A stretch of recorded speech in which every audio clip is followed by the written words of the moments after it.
Hello friends, स्वागत है आप लोग का एनसीईआरटी जोन में। हम मध्यकालीन भारत डिस्कस कर रहे हैं। मध्यकालीन भारत, इसमें हम डिस्कस कर रहे हैं मुगल पीरियड। मुगल पीरियड में हमने अकबर पिछले वीडियो में डिस्कस किया था। आज डिस्कस करेंगे जहांगीर और शाहजहां।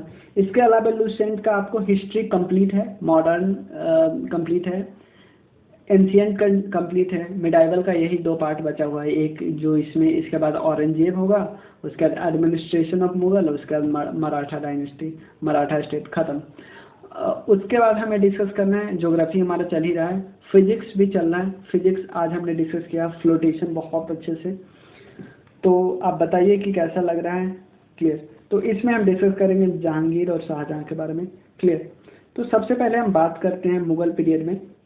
तो सबसे पहले आप मुझे टेलीग्राम, इंस्टा और फेसबुक पे मैसेज कर सकते हो, एफबी पे, और आप मुझे व्हाट्सएप भी कर सकते हो। इस पर्टिकुलर नंबर पे आप कंट्रीब्यूट भी कर सकते हो। तो सबसे पहले हम अगर थोड़ा देखें डायनेस्टी के बारे में, देखें बाबर, हुमायूं, अकबर। तो आज हम डिस्कस करेंगे अकबर के डेथ के बाद। देखो, बाबर के डेथ के बाद हुमायूं है, हुमायूं के डेथ के बाद अकबर आते हैं, अकबर के आने के बाद आते हैं जहांगीर। जहांगीर का ही नाम था सलीम और शेखो बाबा। उसके बाद शाहजहां, उसके बाद औरंगजेब। देखो, जैसे ही जहांगीर का हम नाम लेंगे तो जहांगीर का नाम लेते ही हमें आ जाना चाहिए कि पेंटिंग के लिए इनको बहुत जाना जाता है। शाहजहां का नाम आता है तो हमें आ जाता है फोर्ट के लिए नाम आ जाना चाहिए। फोर्ट बहुत सारा स्टैब्लिश, जैसे ताजमहल वगैरह। उसके बाद औरंगजेब का जैसे ही नाम आना चाहिए तो हम एक्सपेंशनिस्ट पॉलिसी और बहुत ज़्यादा प्रो मुस्लिम बोल सकते हैं हमेशा। ये बहुत सारी ऐसी पॉलिसी लाई जो अगेंस्ट हिंदू थी, क्योंकि जजिया फिर से लाया गया। क्लियर। क्लियर। तो एक सेकेंड, इसमें एक चीज़ हमें पिछले वीडियो का छूट गया है, वो हम आज डिस्कस कर लेते हैं। क्योंकि अकबर ने कुछ स्टेप किए थे, कुछ चीज़ें की थी, वो चीज़ हम यहाँ पे सीधा सीधा भूल गए हैं कि इम्पॉर्टेंट ईयर्स ऑफ अकबर। वो अगर इसमें होगा तो मैं करा दूंगा, नहीं होगा तो मैं नेक्स्ट वीडियो में कराऊंगा। अभी हम डिस्कस कर लेते हैं शाहजहां और औरंगजेब के बारे में। क्लियर। हाँ, ये पार्ट छूट गया हुआ है, ये पार्ट भी करा देते हैं, फिर शाहजहां और औरंगजेब की, क्योंकि पिछले वीडियो में ये सब करा चुके हैं। ये पार्ट जो है वो करा ही देते हैं। सबसे पहले अकबर के रिलेटेड, क्योंकि बहुत इंपॉर्टेंट है वाला पार्ट, ध्यान दे दो। सबसे पहले 1562 ईस्वी में अजमेर विजिट करते हैं पहली बार। क्लियर है ना। 1562 ईस्वी में कि उन्होंने क्या किया, एक बहुत इंपॉर्टेंट चीज़ लाया जिसपे क्वेश्चन बहुत आसानी से आपको घुमा सकता है, और बहुत इंपॉर्टेंट चीज़ है।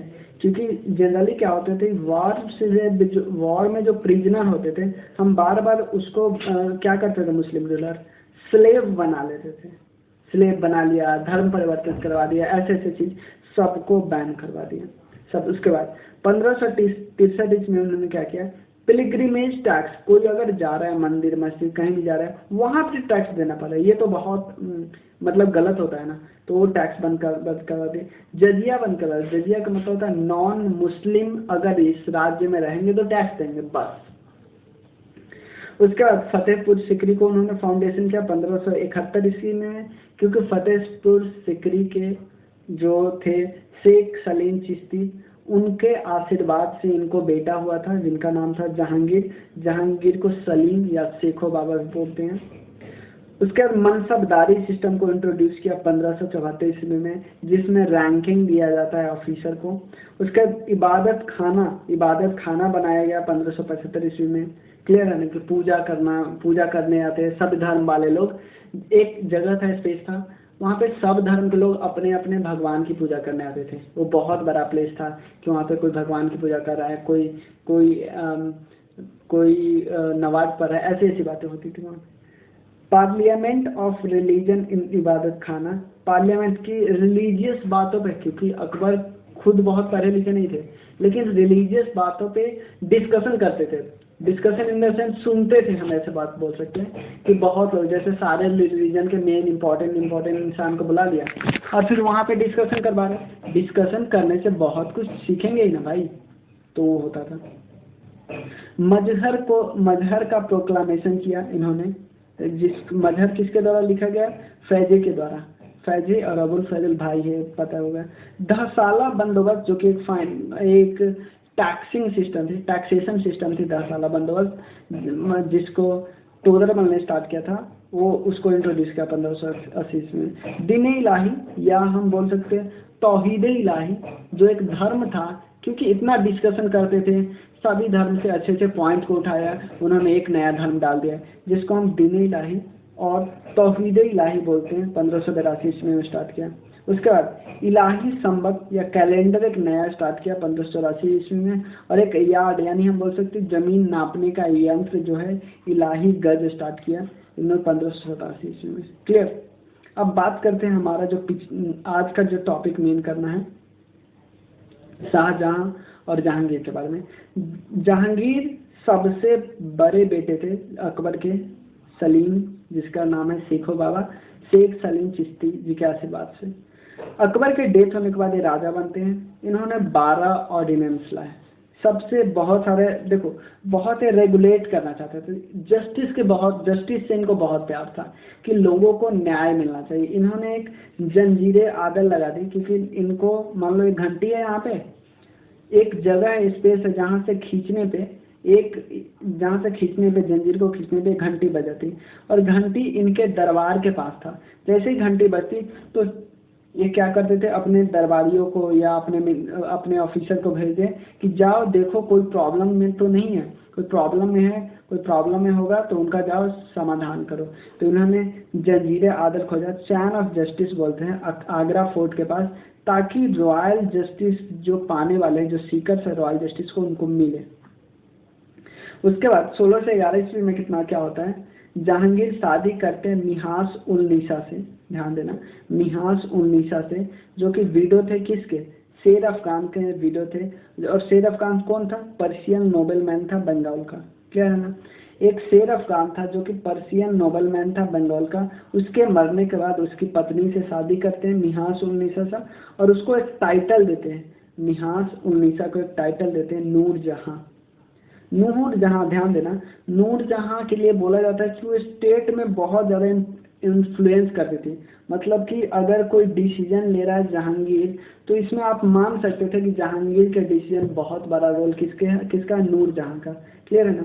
नूर जहां exercise ट्रेमेंडस influence over the state affair. She was made the official बादशाह बेगम ऐसा बोला जाता था कि इतना मतलब बादशाह के बराबर वाला रोल निभा रही थी, और ये सही भी था। जहांगीर इतना प्यार करता था कि जहांगीर जब क्वाइन को लॉन्च करता था तो उस क्वाइन में एक तरफ जहांगीर का नाम होता था, एक तरफ नूर जहां का नाम होता था। क्लियर है ना। जहांगीर और भी शादी किया। एक और औरत का नाम है मनमती या जोगत घोसाई या जोधा बाई। ध्यान देना, क्या नाम है, मनमती या जगत घोसाई या जोधाबाई। इन्हीं सबके बेटे थे शाहजहां। मतलब एक ही लेडी है, इनके कई नाम हैं। और ये कहाँ के प्रिंस है, कछवाहा के प्रिंस है, उससे शादी करते हैं, और इसी से एक बेटा होता है जिसका नाम है शाहजहां। क्लियर। अब क्या हो गया, अब ब्रिटिशर्स लोग की एंट्री हो चुकी है, तो अब ब्रिटिशर्स कुछ उथल पुथल करेंगे। तो सबसे पहले आते हैं 1608 के ईस्वी में कैप्टन हॉकिंस आते हैं ईस्ट इंडिया कंपनी के रिप्रेजेंटेटिव बन के जहांगीर के कोर्ट में। तो जहांगीर ने उसे सबसे पहले एक मनसब दिया। मनसब का मतलब है कि एक रैंक दिया कि इनका भी इम्पोर्टेंस है, जितना ज़्यादा रैंक उतना ज़्यादा इम्पोर्टेंस, सिंपल। तो 400 मनसब का रैंक दिया। फिर क्या हुआ, इन्होंने थोड़ा बहुत ट्रेड फैक्ट्री स्टैब्लिश करने की मांग की। 1615 में इसमें फिर एक आते हैं सर थॉमस रॉ, एक एम्बेसडर थे किंग्स जेम्स वन के, मतलब कि इंग्लैंड के जो राजा थे उसके एम्बेसडर थे। वो जहांगीर के कोर्ट में आते हैं और जहांगीर से ट्रेड वगैरह की बात करते हैं कि सर ट्रेड का परमिशन दे दो, हमें सूरत में पोर्ट बनाने की परमिशन दे दो, मतलब ट्रेडिंग पोर्ट, ताकि बिजनेस आसानी से हो सके। तो स्टार्टिंग में तो जहांगीर रेसिस्ट कर रहे थे, लेकिन फिर जहांगीर को लगा यार पैसा तो दे रहा है ना, क्योंकि अंग्रेज बहुत ज़्यादा पैसा दे रहे थे स्टार्टिंग में, तो उन्होंने इजाज़त दे दी। उसके बाद पॉलिटिकल कई लड़ाई जीतते हैं जहांगीर के समय में, जैसे राणा अमर सिंह ऑफ मेवाड़, इसको हराया जाता है। उसके बाद जहांगीर कैप्चर कर लेते स्ट्रॉन्ग फोर्ट जो कि कंगरा में फोर्ट था, उसको कैप्चर कर लेते हैं। फिर अहमदनगर जो था उसको एनेक्स कर लेते हैं। मलिक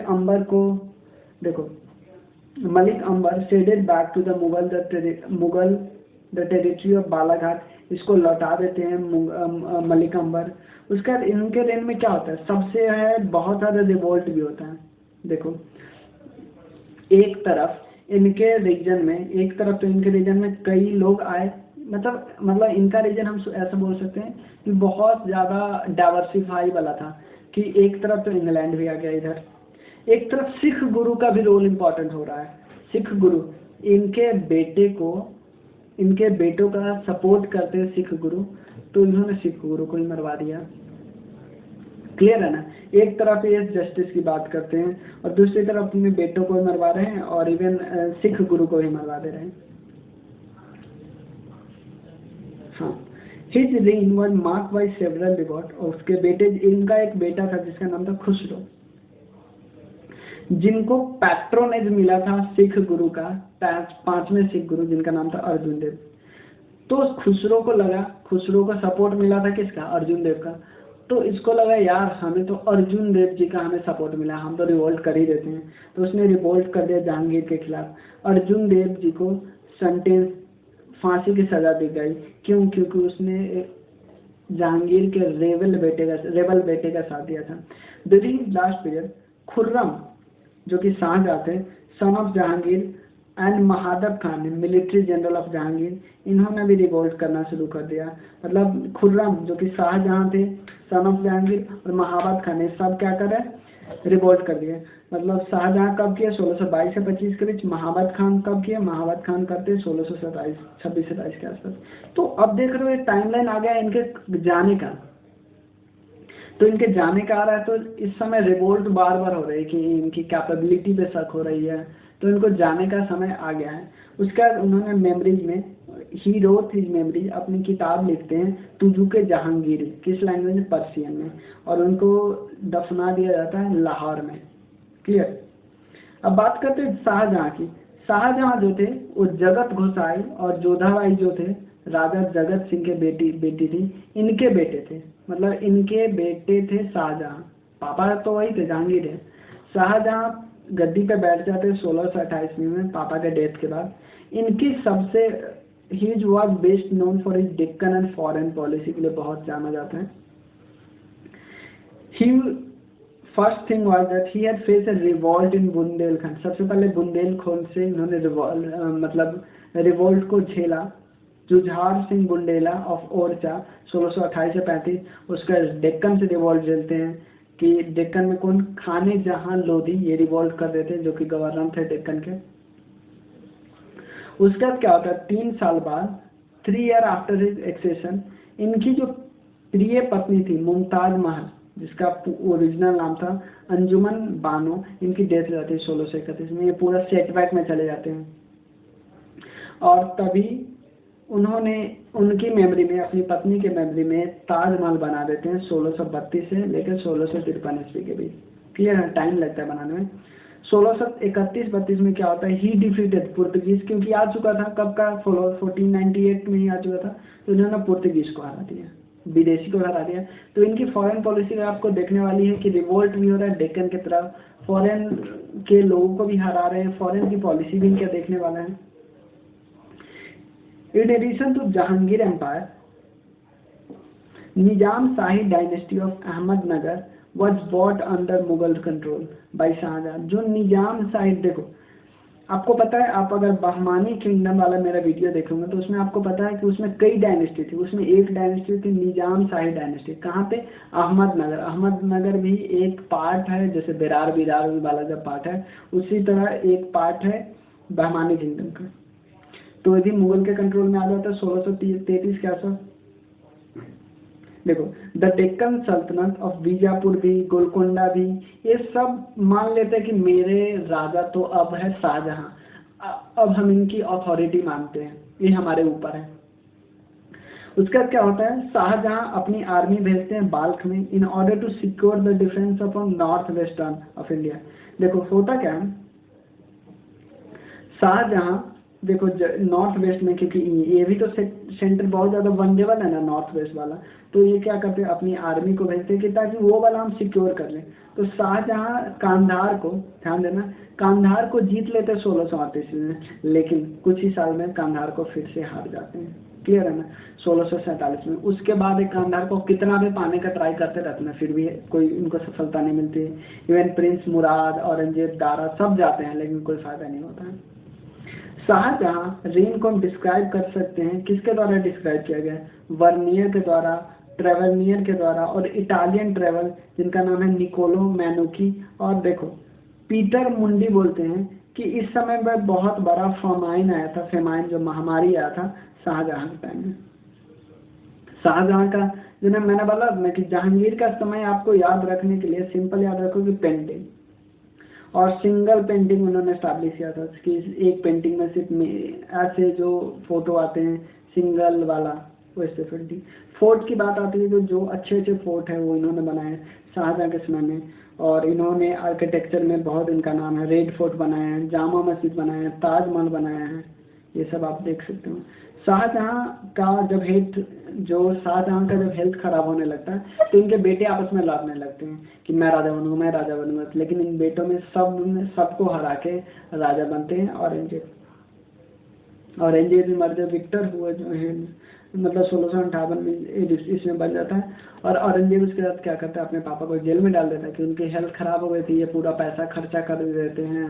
मतलब और भी एक ब्लैक मार्बल का एक महल बना रहे थे। आप अगर आगरा गए होंगे तो आपको पता ही होगा। तो ऐसा बोला जाता है कि वो ऐसा मार्बल का महल बना रहे थे जिसमें हो सकता है पूरा मुगल डायनेस्टी बिक जाता है, ये बहुत ज़्यादा पैसा खर्चा लगता। तो उसके बाद उसके औरंगजेब ने इनको जेल में डाल दिया, और उसके बाद कुछ समय बाद 1666 में मृत्यु हो गई, और इनको दफना दिया गया ताजमहल में ही।